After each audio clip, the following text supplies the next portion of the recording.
Beep beep. How we doing, peeps? Good peepods of the Twitters and the YouTubes. 'Tis I, the EDI Jester. Good morning, good afternoon, good evening, good night. Look at my teacup. It is chilly this morning. People were asking, on Twitter, can I put the heating on? And I'm going around all of them going, no. There'll be a bloody week. I haven't got it on. Windows still open. There'll be icicles on my nose before I give in. That's how you have to be. Because it's not that I want to keep the winter out. It's that I don't want to give the electricity companies any of my bloody money. You don't get my money, you bastards. Right, that's how I think. That's just me. Right, so we're back in Scotland again. Bloody Scotland. We're back there again because you think that the powers that be, right? Because I have to keep reminding myself, and I always remind others, right? Ask yourself the question every day, are you the bad guy? That's the first thing. And secondly, don't forget we're in a bubble. The vast majority of people don't know what's going on. Are people waking up? Yes, I think that they are. But you have to say to yourself, there is no excuse or whatsoever and no reason why elected officials shouldn't know what's going on, because I imagine many of us have written to them or spoken to them, as I have, right? So these aren't people that don't know what's going on. These are people who think we're wrong. So we're back in Scotland again because it's back to talking about the mistreatment of children. And the headline, which comes from the Telegraph, it's a nefarious headline to begin with. There's something terribly wrong. Become a warrior teacher, buy me a coffee if you can. End of the month's coming. You can now PayPal me, help out, thank you. And to those of you who do, my eternal gratitude. Keeps me bloody going. NHS Scotland's treatment of transgender children is a medical scandal as bad as thalidomide. Well, first off, there are no transgender children. I mean, that's the one thing we need to make absolutely clear. There's no such thing as a trans or queer child. That's just a made-up thing in order to justify the behaviour of some of these nutters, right? A doctor has warned proposals would cause harm to many vulnerable young people. The way transgender children are being treated by the Scottish NHS will go down as a medical scandal as bad as lobotomy or thalidomide, a doctor has warned. We've had this reference to lobotomy has come up before, hasn't it, in regards to these Franken surgeries. So I don't think that's the closest thing, to be frank. I think it's eugenics, right? So this is eugenics being carried out, and it's not just eugenics; it's neuro-eugenics, right? Now, eugenics is a word with a particular meaning, so we have to be careful with that one, just like we have to with genocide, right? But eugenics is the idea that you can make somebody something they're not in order to perfect a utopian idea of who they should be. And I'm neuro-eugenics, which I've coined. I've never seen it anywhere before. I'm having that one. Copyright. Neuro-eugenics is the propagandizing and the behavioural intervention into people's lives to make them think in a way that ties in with the utopian belief system of the elites. This is all conspiracy stuff, and it's great. Give me a tin hat. Somebody said I should get one. Right, okay, maybe I will. So in a letter to Gregor Smith, Scotland's chief medical officer, the clinician raised fears that proposals to fast-track irreversible surgeries and make it easier to access hormones were not backed by evidence and would cause harm to many vulnerable young people. You think? Yes. Right? Correct. This is a person who's had to remain anonymous. Again. In correspondence obtained by the Telegraph, the doctor, a female GP, claims to have raised concerns widely with senior NHS leaders and that almost all of them shared her concerns but were unwilling to speak out publicly. Firstly, do no harm. There's a story, John Wilkes Booth was? Any of you? Do you?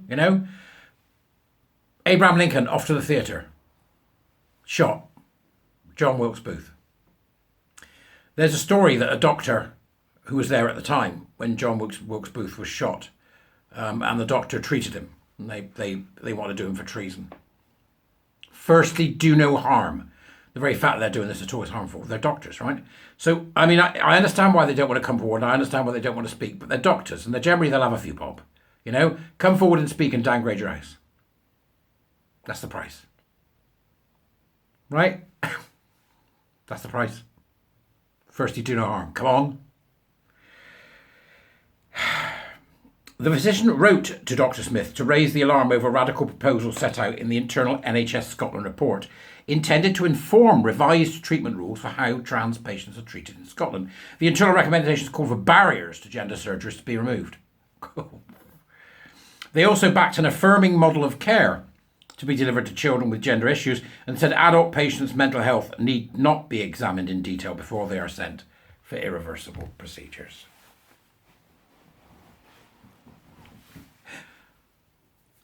I don't understand how it's not this simply understood. If I said to someone, oh, I've got to get my leg off, I'm a one-legged man. You know, or I'm Nelson, somebody poked my eye out. You'd be calling the funny farm in minutes, wouldn't you? The declassification of this as a mental illness was a mistake. We can see that now. We can see it. I watched a video yesterday that somebody sent me of an anorexic dancing to some pop song, and this woman's body is the body of it's a skeleton. It's an absolute skeleton. When I spoke about the awful online safety thing, part of that was in there was anorexia, promoting anorexia. Why doesn't that apply to promoting body dysmorphia, which is what it is? Why doesn't it apply to that? It applies to one but not the other. You don't think that bill's ideological? There's your proof. So somebody brings up Ofcom and goes, right, okay, this woman is promoting anorexia. And YouTube is forced on pain of, whatever, or TikTok, whoever it may be, is forced on pain of 10% of their turnover, 18 million, whichever is the bigger, right? Or the smaller, I can't remember which is immaterial. To take that down, to ban that person from their channel. So anorexia, but they didn't mention, pushing kids into irreversible surgeries, or pushing young people, or for that matter anybody, into irreversible surgeries that are going to damage them for life along with the drugs that they take, medical patients to the day they die. And then when they finally get dementia, if they manage to get there, they'll forget who they were and wake up every morning and go, where's my bits? That's not in there. Why isn't it in there? Why isn't that an example? Pushing anorexia, pushing gender identity ideology should be in there. If you're going to have a bill that's about that. So the question I think is very interesting, somebody put in the comments yesterday, and I think it's an interesting thing, or day before, one or the other. The interesting thing is, we need to get ahead of this. If this law is the law, we need to flood Ofcom with complaints about pushing gender identity ideology and queer theory. It's about online harms, and both those things are harmful. If it's law, let's get Ofcom busy, shall we? Start today. Find examples. Write to Ofcom. Look at the law. They want to be busy. They can be busy, right? Because that's what'll happen, innit? There'll be so many that then Ofcom will go, we're going to need more money. We need 100 more people. And before you know it, you've got an entire organisation set up to monitor what the public say. This is Brazil. Da, da, da, da, da, da, da. It's full on Brazil, isn't it? Terry Gilliam's Brazil. With old Mr. Tuttle and Mr. Buttle. What do you mean you haven't seen it? Go and watch it. What the hell's wrong with you? What kind of jesterite are you if you haven't seen it? Right? So Scotland are messing about with this nonsense, right? They're gonna make it easier to hurt children. Right? To give young people frankenfannies and frankendicks. Right? That's what they're gonna do. Okay? That's some Frankenstein shite right there, innit? Just stop it. Okay? It's enough. So high-end physicians are telling the politicians are going, no. What do you know? You're a doctor. My lived experience. The lunatics have taken over the asylum. If that's the case. I've been a doctor, I've been in medicine for 25 years. How long have you been? 35 years. Firstly, do no harm. And who's paying for all this? Us, the public. Us. I got thinking about that, as us, the public, paying for it. We pay for all sorts of things, obviously, but not, generally not self-inflicted. As I get older, I'm aware of the fact that I need the NHS more, and thank God they're there, because they're brilliant at ground level. It's the bureaucracy I've got a problem with. But, is there perhaps we could save some money so we could do some more gender stuff. How do we save money?